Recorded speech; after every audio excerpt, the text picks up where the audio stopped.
Praise the Lord.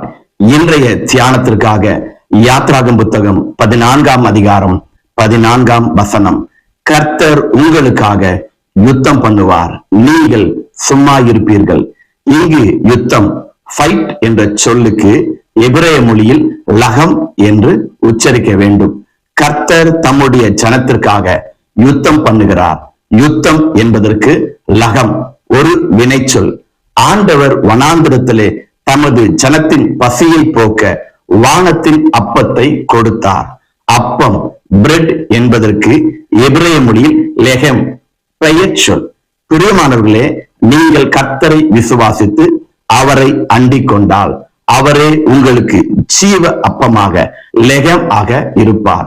அவருடைய பிள்ளைகளாகிய உங்களுக்கு எதிராக வருகிற சத்துருவோடு யுத்தம் பண்ணுகிற லகம் ஆக இருப்பார்.